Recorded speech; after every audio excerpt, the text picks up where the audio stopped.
Welcome, fellow confidence crusaders, neuro nerds, and success equalizers. This is your podcast, Real Confidence. I'm your host, Alyssa DeVere, and I'll be sharing a bit of basic brain science, some surprising social secrets, and a touch of tough love. Why? Because I believe confidence is everyone's fundamental right and choice. So let's get to it. There are days, I will admit, that I feel like I don't have enough friends, that I don't have enough people in my life who would come to the rescue if something was really urgent, a family challenge or something like that. And then I remind myself, that's not true. I do have people that I know I can call that would drop what they're doing and come, maybe not hundreds.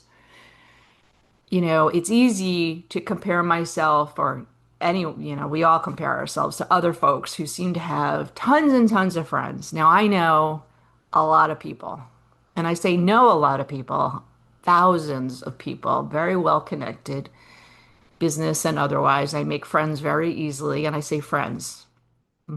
One of my best friends calls those kinds of people associates, right? They're not really friends. They're not the ones that come when there is an emergency, right? And for those of you who may have read my book, Misinformed, it's one of my most famous sections that people quote me all the time, including my husband. I categorize friends into 911 friends, 911. Those are your, emergency friends, as I'm referring to. You might have one, two, and that's pretty normal.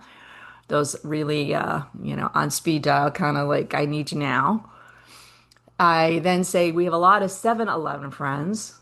7-Eleven is a chain here in the US and it's a convenience store. So those are your friends of convenience. Those are the ones that you meet because your kids are in the same class or the same team, or you meet because you are on a board together or whatever it might be. But it's, you happen to be in the same place. Your college roommates, maybe even fraternity, sorority folks, whatever circumstance that brings you together, work friends, those are all 7-Eleven for the most part. Now, there are going to be exceptions, of course, that you're going to be friends. Somebody's going to be I'm a buddy over time, but friends of convenience. Nice to chat with, maybe go get a beer with. But again, the differentiation is when the shit hits the fan and you really need somebody there, who's going to show up? It's going to be those folks, or it's going to be the one or two people in your speed dial, right? Then there's the 411 friends and 411 friends. And I didn't even coin this. This was somebody else at a presentation I did, and I was giggling because that's kind of like white pages information. You look at them up, you say, who do I know that does blah? And the 411 friends are really the folks on social media and other people that maybe you have connected with, that you share some kind of common interest or whatever it might be, that you connected with, you communicated with. And again, good for a lark, as we would say, in terms of in the right context, on the right situation, but not, again, the person you're going to call and say, I need you now. So, for what it's worth, again, I want to state based on the research, not just my own experience, one or two really good friends by the time you're 60 is not unusual because life is short. We only have limited time. And, those are the people that we tend to invest in and they invest in us. But I want to kind of dissect this a little bit more because today's topic isn't so much about the kind of friends we have as opposed to the kind of people in our lives that really give us confidence, that make us feel confident. And, this is a topic that I think I've hit on a couple different sides already in other pods. But look, sometimes we have friends, and I say friends, it could be family too, that is in our world for a variety of reasons. We're related to them for one, or we've just known them since we were, you know, children. And we love them. we know they love us, but they don't make us feel so good. They don't make us feel confident and don't make us feel that they would be there no matter what, right? That they don't, they are almost on that borderline of friends of convenience because they're part of our lives, but they just don't really have that level of I'm there for you no matter what. And that's okay. Again, it's okay as long as we recognize that. And yet, there's probably other people that may be in that 7-Eleven bucket, that group of people that are kind of there because, again, you have some kind of convenient situation. You're in the same place at the same time, or you've just known each other because of situations, kids in the same schools, whatever. And if you think about the kind of person and how they make you feel, I bet there's one or two in them in that category that could be promoted, that could be one of those friends that you put on speed dial that you say, I really respect your opinion and you always say the right things to me. And I would really like to have a deeper relationship. Now, you may not say that out loud to the person, that's your prerogative, but I bet there's somebody in your life that really is of that kind of opportunity. And, I certainly think about this a lot. And, those days where I'm like, I suck, I don't have enough friends, I say to myself, well, I know a lot of people who in that collection is somebody that maybe a potential 911 buddy. And can I foster that relationship better? Now, I'm very fortunate. I do have some friends that I really consider my BFFs, taken a long time to develop it. And I will tell you that both of them are very different than the kind of person I am in terms of their habits and what they do, and well, even in some cases, their values. But the one value we share with each other is that we really are clear that we're there for one another. And that makes me very happy. That keeps me grounded. That keeps me feeling like I'm not alone in this world. And so, if you're listening to this and you're like, I don't have anyone like that, I invite you to not only think maybe there are people in your world like that you just don't know are of that, wonderful level of support for you, or maybe you need to do something to develop that with one of those people that has the potential, right? Now, I'll also tell you that most of my friends are very, well, shall we say, eccentric in some ways or eclectic. They're very different than I am. They're all different and interesting in their own way, shape, and forms. And that keeps me happy. It also keeps me feeling that the people that I consider friends and not associates, I'm not competing with. I don't have to compare myself with them. And for me, that works really well. May or may not for you. I will say that a lot of other folks I know, family members and otherwise, most of their friends are like them. And for them, if that works for them, that's great. That's great. But maybe I'm so bold to say that there's not too many people like me, and maybe that's part of the problem. But again, the one thing that I hold true with my friends, the people that I give that, I said label, but that categorization to, is that I know they really are, how shall I say, they make me feel good, point blank. They're not critical. They're not, I mean, they'll tell me if there's junk on my face or food in my teeth and stuff like that, but they're not overly critical. They're not trying to fix me. They're not trying to change me. They like who I am. They like me for what I give to them. And there's a mutual respect, a mutual support there. That's really important to me. And I don't know if I'm speaking just for myself, but that ability to be with somebody and be comfortable in your own skin, that's what it's all about. And I think knowing the people that give you that itchy feeling, that make you feel uncomfortable, maybe really analyzing them, say, is that a friend or is that a friend of convenience, an associate? It's hard to find people who listen these days.